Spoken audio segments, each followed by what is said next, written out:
Okay so this is road to doomsday का episode number 4, जिसमें हम आज बात करने वाले हैं मार्वल की 2011 में रिलीज हुई थॉर मूवी के फुल रिकैप के बारे में। एंड जस्ट इमेजिन क्या हो जब आप एक गॉड हो एंड जिस दिन आप पूरी रेल्म के किंग बनने वाले हो उसी दिन आपकी सारी पावर्स छीन ली जाए एंड लिटरली आपको फेंक दिया जाए। एंड यही अपनी मूवी की स्टोरी है, जहाँ पे थॉर के एग्जाइल के बाद वो कैसे रिडीम करता है खुद को एंड एट द एंड म्योलिन के लिए वर्दी कैसे बनता है। So let's start. सो अपनी स्टोरी शुरू होती है एसगार्ड में, जो की है 9 जेल में से एक, जहाँ पे लिटरली सारे गॉड्स रहते हैं एंड उनका राजा है ओडिन। उसके 2 बेटे हैं थॉर एंड लोकी। जहाँ पे ऑल फादर ओडिन अपने बड़े बेटे थॉर को नया किंग बनाने ही वाले हैं, तभी एक प्रॉब्लम हो जाती है। बीच में आ जाता है थॉर का मैसिव एरोगेंस, उसकी बदतमीजी एंड चीजों की वैल्यू ना करना। वहीं उसका छोटा भाई लोकी गॉड ऑफ मैजिक है एंड थॉर को वो ज्यादा कुछ पसंद नहीं करता है, या फिर यूं कह लो कि काफी ज्यादा इनसिक्योर है उससे। एंड जब ओडिन लगभग थॉर को किंग बना ही देता है, तब एसगार्ड के वॉल्ट जिसमें ओडिन की सारी कीमती चीजें पड़ी हुई है, वहाँ पे हमला हो जाता है फ्रॉस्ट जाइंट्स का, जो कि एक तरह के बर्फीले राक्षस है। बट ओडिन वहाँ डिस्ट्रॉयर को भेज के उनको खत्म कर देता है, जो कि लिटरली एक वेपन है। एंड फ्रॉस्ट जाइंट के बारे में थोड़ा ये भी बैकग्राउंड सेटअप होता है कि ओडिन एंड इनका पुराना लफड़ा चल रहा है। फ्रॉस्ट जाइंट काफी समय पहले अर्थ पे हमला करते हैं, बट ओडिन एंड गॉड की सेनाएं उनको मार के खदेड़ देती है एंड लास्ट में जाके वो लोग डील कर देते हैं एंड ओडिन उनका जो मेन सोर्स होता है वही ले लेता है। Now back to present timeline, जहाँ पे थॉर इन सब से काफी ज्यादा नाराज है। वो फ्रॉस्ट जाइंट की रेल्म यूथनहाइम में घुस के उन सबको मारना चाहता है, बट ओडिन उसको रोक देता है एंड ये बात उसको ज्यादा पसंद नहीं आती। वो ओडिन से चुप के निकल जाता है अपने दोस्तों को लेकर एंड यहाँ पे हमको काफी बढ़िया सी बैटल देखने को मिलती है, जहाँ पे फ्रॉस्ट जाइंट एंड उनका किंग लगभग इनके लगा ही देता है। तब वहाँ पे आ जाता है ओडिन बाई फ्रॉस्ट की हेल्प से एंड ये काफी ज्यादा इंपॉर्टेंट है मूवी में, जहाँ पे ओडिन को ये बिल्कुल पसंद नहीं आता कि थॉर के इतने ज्यादा एरोगेंस एंड गुस्से में उसने उन पे हमला कर दिया एंड इसी के लिए वो उसे पनिशमेंट देते हैं एंड उसका हैमर ले लेते हैं, उसकी सारी पावर्स ले लेते हैं एंड उसको अर्थ पे भेज देते हैं। इसी के साथ उसके हैमर पे भी स्पेल कर देते हैं कि जो भी वर्दी होगा ये सिर्फ उसी से उठाया जाएगा एंड दोनों को ही अर्थ पे भेज दिया जाता है। नाउ अर्थ पे आ जाते हैं, जहाँ थॉर गिरता है न्यू मैक्सिको के एक डेजर्ट में एंड वहीं वैन में बैठी थी अपनी एस्ट्रोफिजिसिस्ट जेन फोस्टर, उसकी assistant Darcy and doctor Erik Selvig. जहाँ पे थॉर इन तीनों को मिलता है। धीरे धीरे थॉर इनको अपने बारे में बताता है, ये लोग भी उसके बारे में सब कुछ जानना चाहते हैं एंड नेक्स्ट कुछ सीन में हमको इन लोगों का थोड़ा बहुत बेंटर देखने को मिलता है।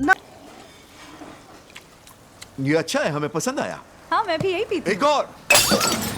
अब जहाँ पे थॉर गिरा था उसी के आसपास उसका हैमर भी गिरा है एंड उसको कोई उठा नहीं पा रहा। सब लोग ट्राई कर रहे हैं एंड शहर में काफी ज्यादा बढ़िया माहौल बन रखा है। लिटरली उसे वेकेशन स्पॉट बना दिया है लोगों ने। एंड वहीं अपना एजेंट कोल्सन आ जाता है सील्ड से एंड पूरी ही जगह को सील्ड के अंडर कर लेता है। थॉर को किसी रैंडम आदमी से हैमर के बारे में पता चलता है एंड वो उसे ढूंढने निकल पड़ता है। नाउ हैमर के आसपास सील्ड ने घेराबंदी कर रखी है, जिसे थॉर पूरी तरह इसे ब्रेक करके अपने हैमर के पास चला जाता है, बट उसे उठा नहीं पाता क्योंकि वो उस टाइम पे वर्दी नहीं था। वो उसे लिफ्ट करने की कोशिश करता है बट कुछ नहीं होता एंड थॉर का यहीं पे हमको ब्रेक डाउन देखने को मिलता है। एंड इसी बीच हमको देखने को मिलता है क्लिंट बार्टन, जो कि अपना हॉकाई है। Now back to Asgard, Loki discover करता है कि वो ओडिन का रियल सन नहीं है, बल्कि ओडिन ने तो उसे फ्रॉस्ट जाइंट से चुराया था एंड वो बेटा है फ्रॉस्ट जाइंट के किंग लूफी का। फिर वो अपने ओडिन को कन्फ्रंट करता है एंड ये सब सुन के ओडिन कोमा में चला जाता है। नाउ लोकी एसगार्ड का किंग बन जाता है, सभी जगह अपनी हुकूमत करने लगता है एंड अर्थ पे आके थॉर को ये कह देता है कि ओडिन मर चुका है एंड अब उसे एसगार्ड आने की कोई जरूरत नहीं है। उसकी माँ भी उससे नफरत करती है एंड थॉर इससे काफी ज्यादा सैड हो जाता है। बट लोकी यही नहीं रुकता, वो थ्रोन पे कब्जा करने के बाद फ्रॉस्ट जाइंट्स को बुला लेता है ओडिन को मारने के लिए। जो डिस्ट्रॉयर था उसे थॉर के असैसिनेशन का काम दे देता है एंड अर्थ पे भेज देता है। नाउ जो एसगार्ड पे थॉर के दोस्त थे उन्हें ये सब पता चलता है एंड वो जल्दी से अर्थ पे आ जाते हैं थॉर की हेल्प करने। नाउ डिस्ट्रॉयर अर्थ पे आ चुका है एंड सब कुछ डिस्ट्रॉय कर रहा है। नाउ थॉर के दोस्त उससे लड़ने की कोशिश तो कर रहे हैं बट कुछ भी काम नहीं आ रहा। नाउ फिर थॉर देता है अपना अल्टीमेट सेक्रीफाइस, डिस्ट्रॉयर के सामने आ जाता है अपने दोस्तों को बचाने के लिए एंड पूरे अर्थ को बचाने के लिए, वो भी बिना पावर्स के। नाउ डिस्ट्रॉयर थॉर को बुरी तरह थप्पड़ मारता है एंड थॉर बुरी तरह इंजर्ड हो जाता है, लगभग मर ही जाता है ऐसा समझ लो। बट यही मोमेंट था जब थॉर वर्दी हो जाता है हैमर के लिए एंड हैमर डायरेक्ट उड़ के आता है उसके पास एंड जैसे ही म्योलिन उसके हाथ में आता है उसकी पावर्स